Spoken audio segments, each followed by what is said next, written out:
कल्याण के निमित्त मैं जीवन देने वाली एवं क्रोध ना करने वाली जीवंती एवं अरुधंती नामक जड़ी बूटियों का आह्वान करता हूँ। ये जड़ी बूटियां ऊपर की ओर बढ़ने वाली पुष्पों से युक्त एवं मधु सहित हैं। मेरे मंत्रों के प्रभाव से चेतना युक्त जड़ी बूटियां यहाँ आएं तथा इस रोग के कारण रूप पाप का विनाश करें। जो जड़ी बूटियां जल का गर्भ है, अग्नि का भोजन है तथा बार-बार उगने के कारण नवीन रहती हैं, इस प्रकार की हजारों नाम वाली जड़ी बूटियां नित्य यहाँ लाई जाएं। जो जड़ी बूटियां सिवार घास का गर्भ है और जल जिनका जीवन है, बार-बार उगने के कारण जो सदा नवीन रहती हैं, वे रोगों के कारण रूप पापों का नाश करें। उन औषधियों के पत्ते अथवा कांटे नोकीली सींक के समान हैं। जलोदर रोग का विनाश करने वाली, विष को शांत करने वाली, खांसी आदि रोगों पर प्रभावशालिनी तथा जो कृतया नामक पाप देवता को दूर भगाने वाली हैं, वे जड़ी बूटियां यहाँ लाई जाएं। हमारे द्वारा लाई गई रोगों का विनाश करने में समर्थ एवं मंत्रों द्वारा प्रभावित जो जड़ी बूटियां हैं, वे इस गांव के मनुष्यों और पशुओं की रक्षा करें। जिन वृक्षों की जड़ ऊपर का भाग एवं मध्य भाग मधुरता पूर्ण है, जिनके पत्ते एवं फूल मधु से भरे हैं, जो मधु से भली भांति पूर्ण है, उनका सेवन करने वाला अमृत का सेवन करता है। वह स्वस्थ रहता हुआ गायों से घृत तथा अन्न प्राप्त करता है। पृथ्वी पर जितनी भी 1000 पत्तों वाली जड़ी बूटियां हैं, वे मुझे मृत्यु एवं पाप से बचाएं। वृक्षों से निर्मित व्याघ्र मणि रक्षक एवं पवित्र करने वाली है। वह सभी रोगों और राक्षसों को हमसे दूर करे। जिस प्रकार सिंह की गर्जना से प्राणी भयभीत होते हैं एवं प्रज्वलित अग्नि से सभी जीव व्याकुल होकर भागते हैं, उसी प्रकार हमारे गौ आदि पशुओं तथा पुत्र पौत्र आदि मनुष्यों का यक्ष्मा रोग नदियों को पार कर बहुत दूर चला जाए। जो औषधियां धरती को आच्छादित किए हुए हैं और वनस्पति जिनके राजा हैं, वैश्व वानर अग्नि से भी अधिक प्रभाव वाली वे औषधियां हमें रोगों से मुक्त करती हैं। अंगिरा ऋषि द्वारा बताई गई जो जड़ी बूटियां ऊंचे पर्वतों पर एवं समतल मैदानों में उत्पन्न होती हैं, वे दूध के समान सार वाली जड़ी बूटियां हमारे लिए कल्याणकारिणी हों एवं हमारे हृदयों को शांति प्रदान करें। जिन वृक्षों को मैं जानता हूँ, जिनको मैं अपनी आंखों से देख सकता हूँ और जिनको मैं नहीं जानता, वे सभी रोग विनाश में समर्थ हो। सभी जड़ी बूटियां मेरी स्तुतियों का अभिप्राय संपूर्ण रूप से जान लें तथा मुझे इस योग्य बना दें कि मैं इस रोगी पुरुष को रोग रूपी पाप से उस पार पहुंचा सकूं। वृक्षों का गर्भ पीपल, राजा सोम और अमृत हवि हैं। धान और जौ नामक फसलें आकाश से होने वाली वर्षा से उत्पन्न होने के कारण आकाश की संतान तथा अमर हैं।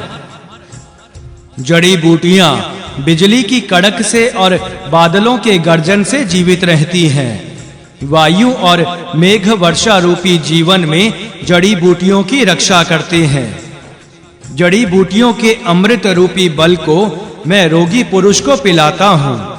मैं इसकी चिकित्सा इस प्रकार करता हूँ कि यह रोगी पुरुष 100 वर्ष की अवस्था प्राप्त करे।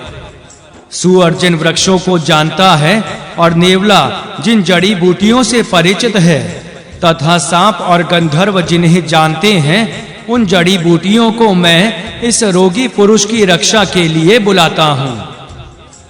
जिन सुंदर पत्तों वाली जड़ी बूटियों का अंगिरा ऋषि ने रोगियों पर प्रयोग किया, रमद्रुट जिन दिव्य जड़ी बूटियों को जानते थे, हंस एवं अन्य सभी पक्षी जिन जड़ी बूटियों से परिचित हैं तथा हरिण जिन जड़ी बूटियों को जानते हैं, उन सभी जड़ी बूटियों को मैं इस रोगी पुरुष की चिकित्सा के लिए बुलाता हूँ। हे रोगी पुरुष, हिंसा के अयोग्य गायें जितनी जड़ी बूटियों को खाती हैं और बकरियां या भेड़ें जिन जड़ी बूटियों को चरती हैं, मेरे द्वारा लाई गई वे सभी जड़ी बूटियां तेरा कल्याण करें। हे रोगी पुरुष, वैद्य जितनी भी जड़ी बूटियों को औषधि के रूप में जानते हैं, उन समस्त जड़ी बूटियों को मैं तेरी चिकित्सा के लिए लाता हूँ। फूलों वाली, अंकुर उत्पन्न करने वाली, फल वाली और बिना फल वाली जो जड़ी बूटियां हैं, मैं इस रोगी पुरुष के कल्याण के लिए उन सब का प्रयोग इस प्रकार करता हूँ जिस प्रकार माता बालक को दूध पिलाती है। हे रोगी पुरुष, मैंने 5 शलाका एवं 10 शलाका वाली काठ के चरण बंधन से यमराज के पाश से तथा सभी पापों से छुड़ाकर तुझे प्राप्त कर लिया है। सूक्त 8वां। देवता इंद्र। शत्रुओं का दलन करने वाले, शक्तिशाली, वीर एवं विरोधियों के नगरों को उजाड़ने वाले इंद्र इस यज्ञ में अरणी मंथन करके अग्नि प्रज्वलित करें, जिसके प्रभाव से हम अपने शत्रुओं की हजारों सैनिकों वाली सेनाओं का विनाश कर सकें। अग्नि में गिरने वाली पुरानी रस्सी शत्रु की सेना को शक्तिहीन करे। इस यज्ञ अग्नि का धुआं देख कर ही शत्रु भयभीत होकर अपना धन छोड़कर भाग जाएं। हे पीपल के वृक्ष, तुम इन शत्रुओं को समाप्त करो। हे खैर के वृक्ष, तुम इन सभी गमनशील शत्रुओं को खा डालो। शत्रु अरंडी के वृक्ष के समान टूट जाएं, तुम अपने काष्ठ के प्रहार से इनका वध करो। पुरुष नाम का काठ इन शत्रुओं को कठोर अर्थात गतिहीन बनाए तथा वधक नाम का काठ अपने प्रहारों से इनका वध करे।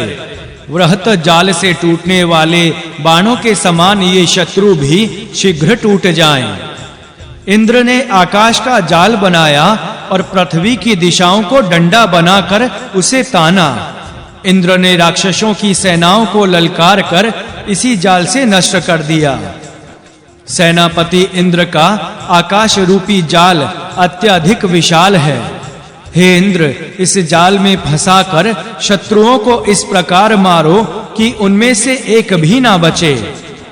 हे सूर्य एवं इंद्र, तुम्हारा जाल विशाल है। तुम 1000 के आधे अर्थात 500 सैनिकों के स्वामी हो, जिनमें से प्रत्येक 100 मनुष्यों के समान शक्तिशाली है। शक्तिशाली इंद्र ने ललकार कर अपनी सेना की सहायता से राक्षसों के 100,000, 10,000 एवं 1 अरब सैनिकों को अंधकार से ढक दिया था। यह विशाल लोक ही महान इंद्र का जाल था। मैं इंद्र के इसी जाल की सहायता से इन सभी शत्रुओं को अंधकार से ढकता हूँ।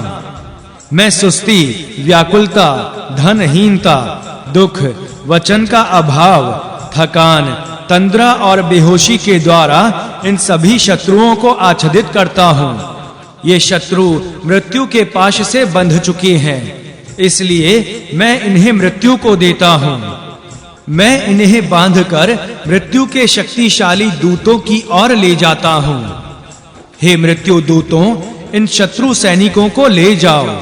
हे यम दूतों, इनका विनाश करो। जिस प्रकार तिनका तोड़ देते हैं, उसी प्रकार इन हजारों से अधिक राक्षसों का वध करो।